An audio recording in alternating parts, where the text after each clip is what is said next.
기초 1번 첫 번째 한번 보도록 하겠습니다. 교재에서 이미 한번 훑어본 내용인데, 반의어, 다의어, 한자로 하면 뭐 그냥 우리 말로 반대말도 뜻이 여러 개 있다, 뭐 이런 이야기인데, 언어 능력의 첫 번째 출제되는 문제가 주로 어휘력 관련된 문제에 나오는 부분인데, 간단하게 한번 살펴보도록 하겠습니다. 자, 반대말, 서로 대립되는 말이다, 뭐 이런 이야기인데, 남자의 반대는 여자다, 뭐 이런 다 아는 내용이죠. 위, 아래, 벗다, 입다, 있다, 없다, 부모, 자식 뭐 이렇게 있는데, 이제 반대말도 나누면 종류가 있는 거죠. 중간지대가 있는 반대말, 중간지대가 없는 반대말, 뭐 이런 거 나눠지는데 크게 의미는 없습니다. 자, 방향에 관계되는 반대말, 위, 아래, 뭐 왼쪽, 오른쪽, 이런 내용들이 방향, 반의어. 그 다음에 상보 반의어나 정도 반의어, 이 두 가지를 구분을 하면 되는데, 상보, 서로 모순 관계이고, 중간, 항이 없는 것. 그러니까 죽다, 살다 하면 중간지대가 없는 거지. 죽은 것도 아니고, 산 것도 아니고, 있어. 초죽음, 반죽음, 없어. 그러니까 중간이 없는 거. 이거 이제 대표적으로 이런 거죠. 창과 방패. 이게 창과 방패를 뭐라고 그런가, 이거? 우리가 모순이라고 그러잖아, 모순. 창, 모, 방패, 순. 그러니까 모순 쓰러면, 아, 창과 방패가 무슨 뜻이야? 라고 할 수도 있는데, 이것은 세상에서 창을 가장 예리하고 단단하게 잘 만드는 장인이 하는 말, 이 세상에서 내가 만든 창으로 뚫지 못할 것은 없다라고 이야기를 하고, 또 방패를 만드는 이 장인은 이 세상에서 내가 만든 방패를 뚫을 수 있는 창은 없다라고 이야기를 했다는 거지. 그래서 세상에 뚫을 수 없는 창과 방패, 이게 말이 안 되는, 그래서 모순은 논리적으로 말이 안 되는 내용을 지칭할 때 이 단어가 모순으로 쓴답니다. 그래서 어쨌든 상보반의어는 중간지대가 없다. 정도, 어느 정도 중간지대가 있다는 이야기인 거지, 그거는. 중간항을 가진다. 그래서 크다, 작다의 기준이 절대 기준이 없는 거지. 170이 크고 160이 작으면, 그러면 165는 160보다는 크게 되는 거지. 170보다는 작지만. 그러니까 항상 중간에 어떤 정도를 가지는 것이 정도반의어. 그래서 상보반의어와 정도반의어를 섞어놓고 반의어가 다른 것은 무엇이냐, 뭐 이렇게 문제가 출제가 되는 것이죠.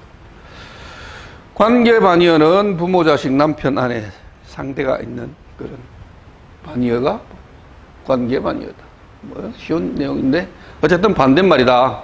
그래서 정도가 중간항이 있나 없나에 따라서 상보냐 정도냐 이것만 기억을 하면 되겠습니다.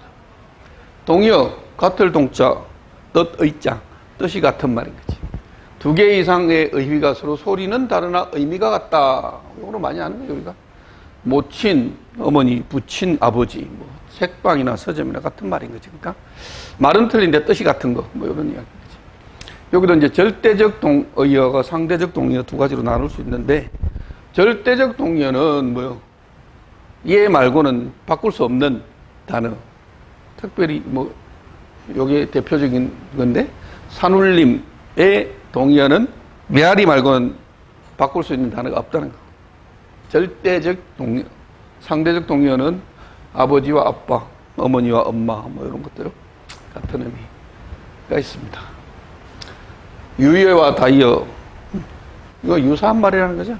뜻이 많은 거. 그러니까 의미가 비슷한 말, 과부, 미망인, 뚜렷한, 선명한. 상대적 동의어는 유의하고 비슷하다. 뜻이 많다, 다의어. 하나의 소리의 그 의미는 서로 다르지만 상호 연관성 있는 의미. 물건을 사고 팔 때 주고받는 돈을 값이라고 그러는데, 이 값이라는 의미가 여러 가지가 있다는 거지. 뭐 죽음에 대한 값, 그러니까 우리나라 말들이 요것들 때문에 이제 외국인들이 이해하기가 어려운 부분이 많이 있죠. 갑 하면 첫 번째 1번 뜻으로만 딱 이해가 되면 되는데 2, 3번 뜻이 또 있다는 거죠. 그래서 그거는 문맥을 보고 의미를 찾아야 되는 거죠. 동음, 이의, 소리는 같은데 뜻이 다르다. 뭐 이런 거죠. 그러니까 한글로 배라고 써놓으면 이게 우리 신체 배인지 물에 타고 다니는 배인지 먹는 배인지 곱절, 갑절을 나타내는 배인지 술잔을 나타내는 배인지 알 수가 없는 거지. 그래서 이런 걸 그러면 어떻게 구별하냐? 요거죠. 문맥과 상황에 따라서 구별해야 되고 여기서 이제 장단음이 나오는데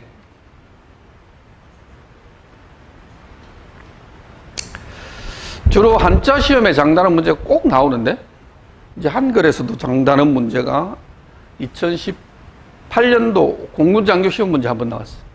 한글 장단음 문제. 그래서 요게 이제 배 또는 눈 뭐 이런 것들이 우리말도 장단음에 따라서 의미를 구분을 할 수 있다. 한자를 통해서 하는 게 제일 빠른 거지. 확실하고. 그래서 우리가 이제 옛날에는 한글과 한자를 혼용을 했다가 학교에서 이제 한자 교육이 쇠퇴하면서 한글 전용으로 바뀌었다가 그 다음에 가로에서 이렇게 한자를 써주자. 그래서 한자 병기 형태로 왔다가 지금은 다시 한글 전용으로 나왔죠. 그래서 한글 전용은 요 세 가지를 가지고 판단을 해야 되는데 얘가 없으니까 요 두 개를 가지고 판단을 해야 되는 거죠. 의미를. 그래서 그런 내용의 문제도 출제가 된다. 상하위의 개념. 이제 원 개념과 뭐 부수 개념 이야기하는 건데 포괄적으로 포괄하는 단어 밑에 이제 여러 가지 나오는 뭐 이런 이야기인데 생물 하면 살아있는 생명체. 그 밑에는 식물, 식물의 밑에는 뭐 과일. 과일의 종류는 뭐 여러 가지 나오니까 과일이 상, 사과, 배 뭐 이런 것들이 하위가 되고 사과의 종류도 여러 가지 풋사과, 뭐 빨간 사과 뭐 이런 것들이 하위의 개념이 되는데 주로 대표적으로 나오는 게 이제 여자 관련된 상위어가 여자 하면 하위어는 뭐 여자에 관련된 단어들이 많잖아. 아까 앞에 나왔던 뭐 과부, 미망인, 뭐 처녀, 뭐 공주, 뭐 이런 단어들이 하위어가 되고 여자의 상위어 밑에 하위어가 된다. 그다음에 달이 상위어다 하면 달 밑에 하위어들은 뭐 보름달, 초성달, 뭐 반달, 상현, 하현 뭐 이런 것들이 하위어가 된다는 이야기.